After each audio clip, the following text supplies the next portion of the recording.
Assalamualaikum warahmatullahi wabarakatuh. Hai anak-anak, bagaimana kabar kalian hari ini?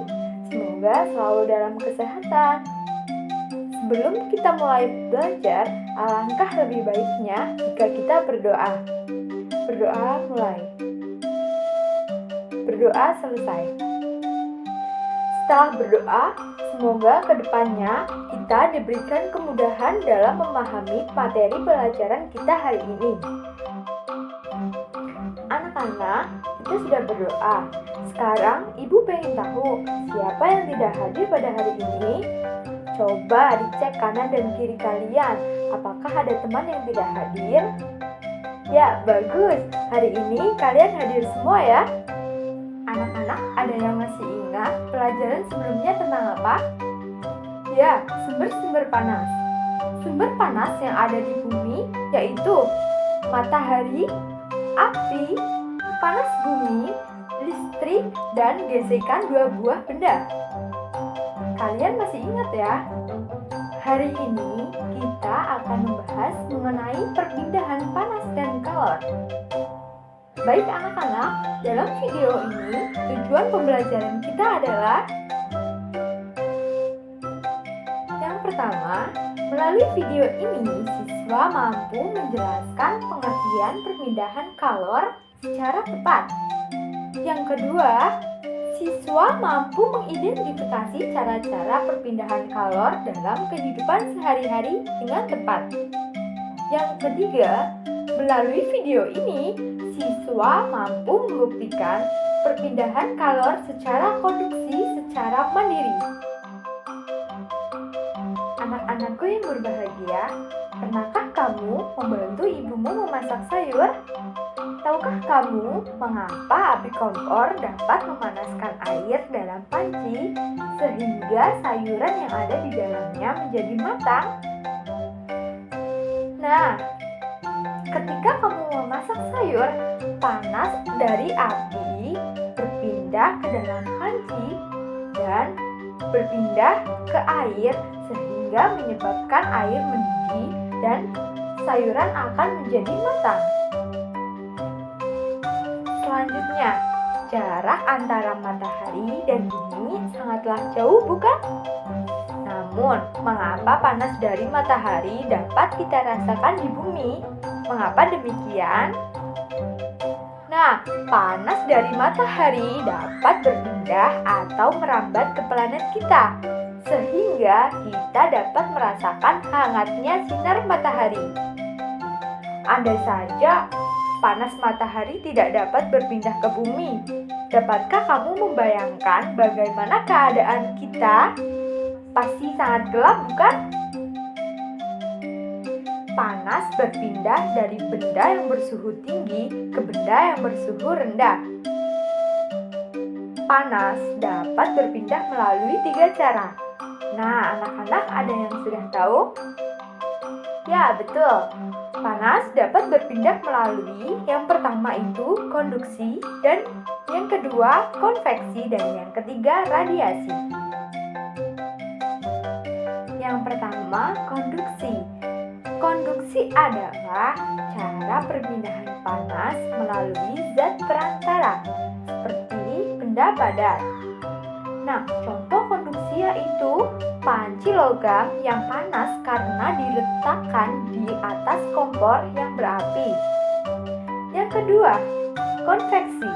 Konveksi adalah perpindahan panas yang disertai dengan perpindahan bagian zat perantaranya. Misalnya, air di dalam panci yang dipanaskan sehingga mendidih.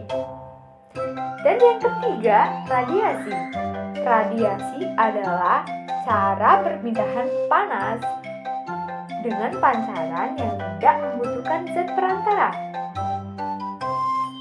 Peristiwa radiasi yang terjadi di kehidupan sehari-hari kita adalah sinar matahari. Sinar matahari yang sampai ke bumi dan menghangatkan udara serta makhluk hidup di bumi.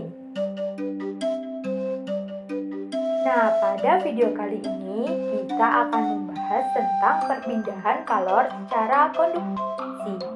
Perpindahan kalor secara konduksi disebut juga perpindahan kalor secara hantaran, yaitu perpindahan kalor tanpa memindahkan zat perantaranya. Pada peristiwa perpindahan kalor secara konduksi, yang berpindah hanya energi kalornya saja. Umumnya, perpindahan kalor secara konduksi terjadi pada zat padat. Nah, agar anak-anak lebih mudah memahami peristiwa konduksi, mari kita lakukan kegiatan ini. Peristiwa konduksi dapat diumpamakan dengan kegiatan memindahkan buku secara estafet yang dilakukan oleh kamu dan teman-temanmu ya. Buku dapat berpindah secara estafet, kita umpamakan sebagai kalor, dan orang yang memindahkannya sebagai zat perantaranya. Ketika kamu dan teman-temanmu memindahkan buku secara estafet, yang berpindah hanya bukunya itu saja ya, sedangkan kamu dan temanmu sebagai perantara tetap diam di tempat. Begitu pula dengan peristiwa konduksi, hanya kalor saja yang berpindah, zat perantaranya tetap. Anak-anak, saat kalian membuat teh dan memegang salah satu ujung sendok yang dimasukkan ke dalam air panas, apa yang akan terjadi?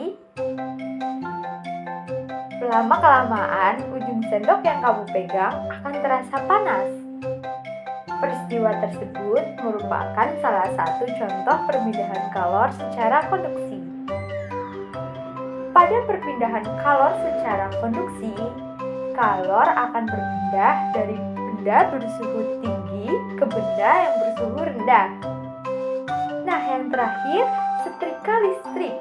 Setrika listrik merupakan alat yang cara kerjanya menggunakan prinsip perpindahan panas secara konduksi.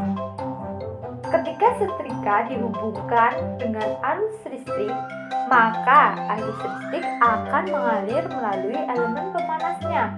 Panas dari elemen akan berpindah ke bagian alas besi setrika yang tebal.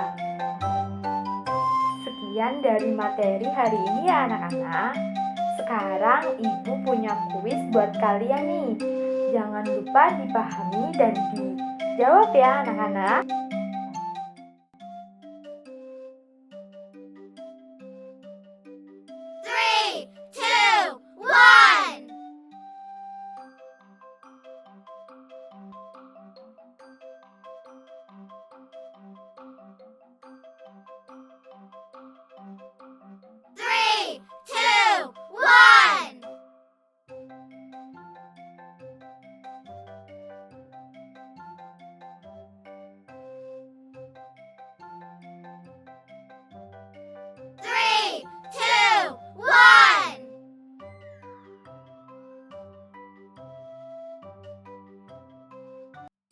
Anak-anak, kalian dapat menjawab soalnya kan?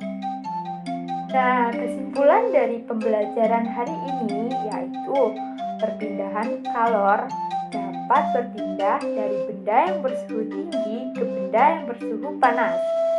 Nah, perpindahan kalor terdapat tiga cara. Yang pertama yaitu konduksi, konveksi, dan radiasi. Nah, semoga anak-anak kalian paham dengan penjelasan ibu hari ini. Sebelum kita akhiri pembelajaran ini, marilah kita ucapkan hamdalah bersama-sama. Alhamdulillahirobbilalamin. Tetap semangat dan jaga kesehatan ya anak-anak. Wassalamualaikum warahmatullahi wabarakatuh. Terima kasih.